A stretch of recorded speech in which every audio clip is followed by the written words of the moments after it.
어떻게 차이가 있나요? 그 전 정부에서 했던 농업사법 같은 경우에 특히 양곡법을 중심으로 하면 조금만 짧게 해주십시오. 사후적으로 남는 쌀을 사라라는 것이 주된 내용이었습니다. 그래서 이번에는 사전적으로 대책을 해서 남는 쌀이 아예 없는 상황을 만들겠다라는 것이 핵심적인 내용 변화입니다. 아, 그러면 남는 쌀이 없도록 하면 양곡법이 필요가 없겠네요? 아닙니다. 그래서 필요한 겁니다. 자, 사전적 수급 관리 말씀하셨는데 벼 재배 면적 감축 말하는 거죠? 네, 그렇습니다. 논타작물 재배를 말씀드리는 전략작물 인센티브도 이야기하셨는데 지금 전략작물 인센티브가 전략작물 직불금 말씀하시는 거죠? 직불금 직불금을 2,400억 지금까지 지원하고 있는데 앞으로 4,000억을 늘리겠다는 건데요. 액수는 정확치 않습니다만 의원님 언론 보도를 보고 말씀드린 겁니다. 자, 그러면 윤석열 정부 때 추진했던 벼 재배 면적 감축, 그다음에 인센티브 전략작물 재배에 따른 인센티브 지급, 그때나 지금하고 뭐가 바뀐 겁니까? 그때는 바뀐 게 없어요. 그런데 의원님. 그때의 조건하고 지금의 조건이 바뀐 게 없는데 이제는 조건이 바뀌었으니 이 법을 추진할 만하다, 추진할 여력이 있다, 이렇게 말씀을 하셨어요. 저는 도저히 이해가 안 되는데 뭐가 바뀌었는지 잘 모르겠습니다. 의원님. 전 정부에서는 그 남는 쌀을 줄일 수 있을 만큼, 그러니까 수급 관리에 도달할 만큼 충분한 인센티브가 되지 못했다는 말씀입니다. 그래서 조금 더 두텁게 지원을 해야만. 그러니까 근본적으로는 벼 재배 면적 감축을 유지하겠다.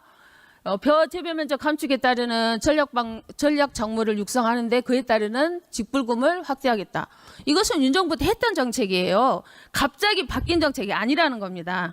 자, 그리고 장관님께서는 그동안 쌀 과잉이 쌀값 과잉 생산 때문이다, 이렇게 이야기를 하셨는데 우리 쌀의 과잉 생산이 문제가 아니라 지금 40만 8천 톤 매년 5천억 정도의 예산을 투자해서 40만 8천 톤의 수입쌀이 들어오는 것이 문제의 원인입니다.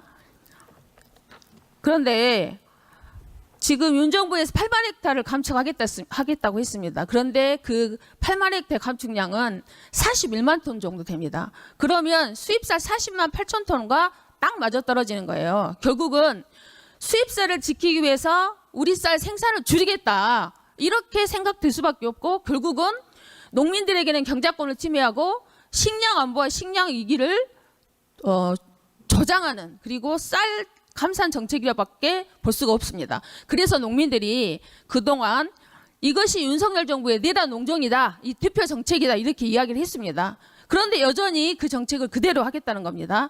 윤석열 정부의 장관이 이재명 정부의 장관이 되어서 윤석열 정부에 했던 벼 재배 면적 감축과 전략작물 확대, 그리고 수입쌀 40만 8천 톤 그대로 수입, 이렇게 하겠다는 것은 내란 농정의 연장 아닙니까?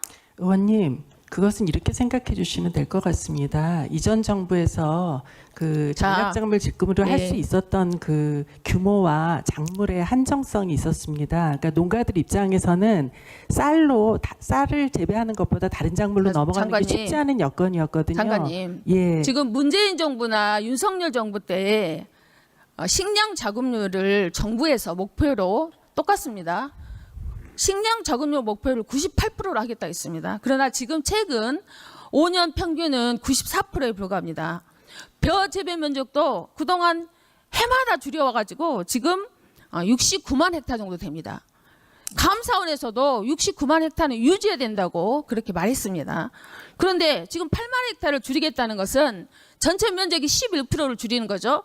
그렇게 되면 61만 헥타가 됩니다. 그렇게 되면 지금 식량 자급률이 94% 정도, 평균 94%인데 이 식량 자급률이 84%로 줄어드는 거예요. 그러면 정부가, 문재인 정부하고 윤석열 정부가 세웠던 식량 자급률의 목표가 98%였는데 거기에는 턱없이 모자란 겁니다. 그리고 이재명 정부에서는 식량 자급률을, 식량 주권을 국가의 안보로 인식하고 식량 자급률을 더 확대하겠다는 그런 정책을 폈습니다. 맞습니다. 그런데 지금 정책이 거꾸로 가고 있는 거 아닙니까? 아닙니다, 주장은 그렇게 의원님. 하고 있지만 정책은 거꾸로 가고 있습니다. 의원님, 그렇지 않습니다. 윤석열 정부 때 했던 정책을 그대로 하겠다는 거 아닙니까? 아닙니다, 의원님. 근본적으로 다릅니다.